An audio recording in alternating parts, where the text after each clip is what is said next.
Hey guys, and welcome back to another episode of Food School Smarter, Stronger, Leaner podcast on a mission to inspire a world where food makes us better. So, guys, how did you enjoy our episode on eating behavior and how you can hack or design your food environment so it supports your eating habits and your long-term goals? If you liked it, you're gonna like today's episode even more because it's gonna give you even more awesome tips and advice from the archives of psychology of eating to you, so you can use your mind to help you to improve your eating habits instead of trying to always exercise your willpower, wondering why it's just not working. Because guys, we need the basics of eating psychology and how to change our environment so it works for us. Because otherwise, in our obesogenic environment, in our fattening environment, we'll just be all fat slobs, lazy slobs, because everywhere you look, you don't need to work a lot to see and be reminded about some sort of food that you need to be eating right now.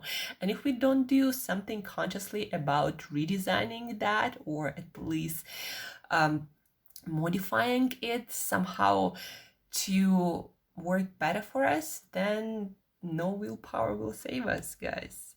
Today we are talking about a few other tools and hacks from mindless eating, why we eat more than we think. And yesterday I was actually trying to figure out whether the author meant why we eat more than we think or something else. Anyhow, guys, so today we are talking about how thinking about food, looking at food makes us all eat more. So what I'm talking about, if you are watching TV and there is some food advertising, or if you're listening to radios, or if you are still watching YouTube with advertising on, then you probably encounter quite a few food ads. And guys, the more you look at it, the more you watch it, the more you pay attention to it, the more you're gonna eat. Statistics are undeniable, and studies show over and over and over again that if we are reminded about food more often, then we're gonna eat more often, and we're gonna eat more. So in the book Mindless Eating, there is this story when they invited groups of people, and one group of people was set to write an extensive piece of writing about their favorite soup, maybe their mom used to make or their grandma used to make, or just about the soup that they admire, and write this whole description, even if it's all from their imagination. They were asked to write this composition, and people did that. And then the other group was asked to do nothing related to soup. They would just ask a few questions not related to food at all. And so over the next months, they track the behavior of those people when it comes to foods. And they track the behavior that was before the actual study. And so they discovered that people who wrote this whole composition about soup, compared to what they were doing before, they started to eat on average 94% more soup the next month. So basically they doubled the consumption of their soup over the next months compared to what was previous, just because they wrote this composition about the soup. And in the group that did none of that didn't write anything about soup or was asked anything about food at all, their consumption of soups compared to the previous months, it didn't change. So the more we are asked to think about something, to imagine it, to write about it, to fantasize about it, the more we're gonna eat. The power of this knowledge is in that we can design it to work for us. So for example, if you're not eating enough vegetables, if you're not eating enough whole foods, if you're not eating some sorts of foods that you know would benefit your health and would improve your eating habits, you can start reading recipes about it. You can start looking at pictures, watching at advertising about that food.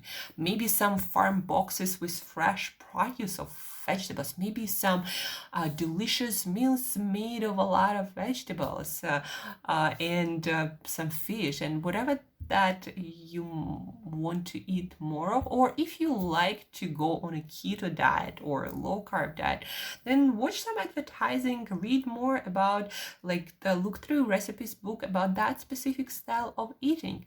And from my experience, guys, that totally works. Maybe that's why I'm so excited every time I change the way I eat, because I read books, I do the research, I figure out what are the best foods and how to cook them. I watch recipes by chefs and different food enthusiasts. So I do all of that, and that's why I'm so excited. I'm like, oh, cool, I'm doing this keto diet. There are all these recipes and foods I can try now, and now I can track my macros. That's another fun thing to do for somebody who likes numbers. So the more we think about something, the more it's in our mind, the more of it we're gonna eat. So you can use it for good. You can design your own food behavior that works for you, for your health, for your fitness goals, or you can be used by our food industry and eat what you're most often exposed to, and that will not probably be vegetables. So there are not so many ads sponsored by any sorts of vegetable producers, farmers, or governments. So you're probably going to be eating a lot of junky foods if you allow yourself to watch a lot of that stuff, to be exposed to different sorts of visuals and advertising about different junk foods. So that's number one, guys. Thinking, looking at, visualizing it, imagining it, planning it. Whatever food is on your mind, it's going to be on your plate more often. The next one is kind of related, but it's more about actually designing your food surroundings. So studies show that whenever we see certain food clearly, more often we're gonna eat it more often. So there was another story in the book about secretaries, and there was a group of secretaries that had on their desk candy in a transparent bowl. So a transparent bowl, you could easily see all the candy. And then there was another group of secretaries who had a white bowl of candies. So basically a closed lid bowl of candies. Like the candy was there on their desk, but it was in that closed dish. And on average, secretaries that had the transparent bowl of candy would eat 76% more of that candy than the secretaries who had that white bowl. And it didn't depend on eating patterns of the secretaries before. So whatever the amount was before the study, when they changed that environment, giving some transparent bowls, some white bowls, and then changing them, so food behavior changed accordingly. So if something is in a transparent bowl, you're gonna eat about like 70% more of it. So how we can use it, guys? We can make foods that we want to eat more. The same goes for our family, for our kids. Like if you want people around you to eat more of healthy foods, maybe vegetables, maybe fruits, maybe some healthy protein snacks, maybe some nuts and seeds, whatever that might be, make it look fun. As we talked about yesterday, making it look fun and colorful and eating variety always makes us want to eat more.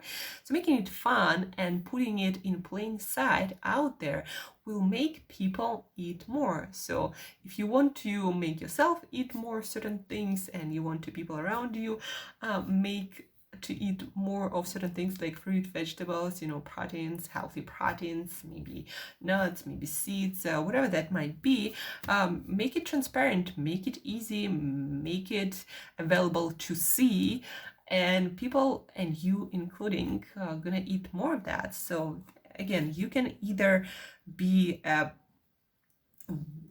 victim of your environment if you are in some place where you're constantly surrounded by food choices that you'd like to avoid, or you can redesign that environment and help it to support your better eating habits. I know, guys, that our food environment is not ideal, and you might be stuck in a situation like maybe your office snacks, or maybe your family have different eating habits. You might be stuck in a situation where you can't change a lot, but you can always change something. Maybe add a really fancy bowl of fruit to your office. Maybe add it to your family table. You don't have to eliminate all the crappy food choices, but you can add something good and make it extra good looking, and you and people around you, people you care about, will eat more of it. The next one, inconvenience. That's kind of also related to seeing, thinking about it, planning it. So whatever is the most inconvenient, we're gonna eat less of, and that even works for us. Like if something requires more work, we're gonna eat less of it. And it goes even something to as simple as keeping the ice cream under a lid or in some box that is hard to open. So they did that study in an ice cream parlor, and all they did is they closed the ice cream with a lid and offered people to eat it, to try it, for some food research. And whenever ice cream was under the closed lid, people would eat 30% less just because the lid was closed than when the lid was open. People were 30% less likely to give it a try, to get it, if they had to open the lid and take it out and put on their plate first, compared to when the lid was open and it was much easier to grab it and go. So one of my stories, like once in my life, I was living in an apartment, and the food store was down the hill from that apartment. And so in order for me to get food when I was out, especially if at night I was like craving something and there was nothing in my fridge that I wanted, but I knew there was something at the store, but to get to the store I had to go downhill, and then I had to go uphill. That was pretty steep hill, so I had to do additional work to get that food.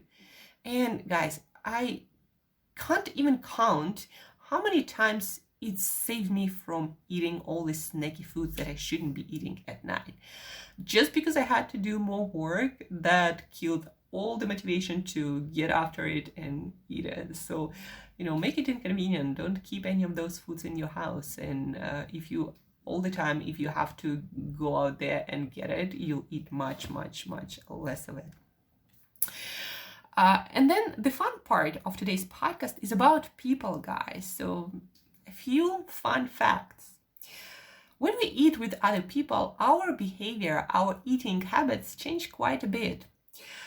Well, first of all, we always like to be like other people, especially those people who we respect, who we admire, who we'd like to be friends with. So we kind of modify our food environment based on who we eat with. It's true in every case. And so, for example, if there is a group of people and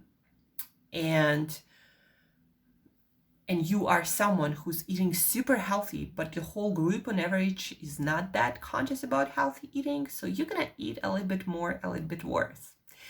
If there is a person who has a little bit worse eating habits than the group, then that person gonna eat less and gonna eat better. So the group kind of averages out the choices that we make.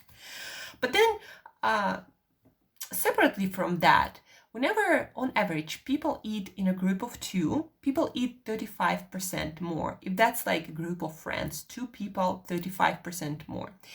If that's 7 people and more, like, big celebrations party, people eat on average 96% more, so like double the amount. If it's somewhere in between, like 4 people, 75% more. So in general, people tend to eat more and longer when they are with friends, with people. Now that is a little bit different when it comes to a date kind of eating together. In that case, women tend to eat less and guys tend to eat more. Why? In the book, there was a funny example about if, for example, I'm going to tell you that there is this guy, Jack, and when you give him a whole bucket of popcorn, he eats the whole bucket. And then I ask you a question. So, and there is another guy, let's say Nick, who always eats just a small, tiny bucket of popcorn. And when I ask you, who do you think bench presses more? Jack, who eats a whole big bucket of popcorn, or Nick, who eats small bucket of popcorn? All people, like almost without exception, would say that Jack, who eats a whole big bucket of popcorn, would bench press more. We, in our society, associate masculinity and being able, to do things as a man with a bigger appetite, being able to eat a lot. And that's why on a date, when a guy is trying to impress a woman with his masculinity and macho kind of qualities, a guy would eat more because of that reason. A girl would eat less. A woman would eat less because eating less is associated in our society with femininity. So, smaller portions, something more delicate.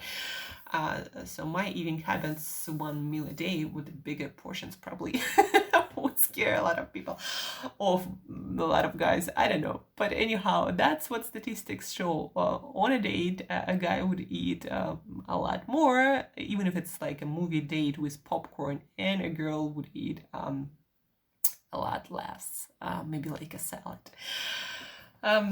So that's it, guys, for today. I want to again repeat for you so you can use it in today's or next time you eat practice or start modifying your food environment. So what we focused on today was the more you think about something, the more you visualize it, the more research you do, the more planning you do, the more of that particular specific food recipe, food group you would eat. So make sure that you use it for what benefits you. So stop, searching for donut recipes or pizza recipes. Chances are you're going to be eating more of that, not just cooked by you, but also bought elsewhere. You're going to see pizza everywhere because that's what you're going to be focusing your mind on. Then modify your food environment. Bring on some more food that you'd like to be eating more of. So if you're in an office and there is candy all over, then maybe try to hide some of that candy and bring instead a huge bowl of beautiful fruit. Then you're gonna be snacking on in your house the same, maybe tuck the candy away in some non-transparent bowl, and again bring on some fruit and nuts and vegetables and all these amazing foods that you'd like to be eating more of. And then convenience and inconvenience. Make something that you don't want to be eating inconvenient as much as possible. Even putting it in some closed container that you put at the back of your fridge, or put it at the back of your cupboard, or in the garage somewhere. That all will make it less tempting for our brain because we have to work for it. Maybe don't keep the stuff that you don't want to be eating in your house, so you have to actually go and get out and get it whenever you need it. So those are a couple of practical tips, and just out of curiosity, learn more about your food behaviors when you are in a group of people, when you are on a date, how much or how little you tend to eat. Obviously depends on the gender. Let me know what you thought about this episode, how you're gonna use it. If you have any more questions, guys, feel free to reach out with any food behavior, nutrition, healthy eating nutrients from food kind of questions. I'm always more than happy to give you my best answer, to give you the best answer from all the research that I've uncovered. And I personally, guys, a lot of people ask me all the time, actually, people ask me, how are you so disciplined around food? But the thing is, I just make good for me choices, the choices that I want to make as easy as possible. And plus, I'm always doing research, like how can I make this vegetable super tasty, or how can I eat my omega-3 fatty acids in the most delicious way.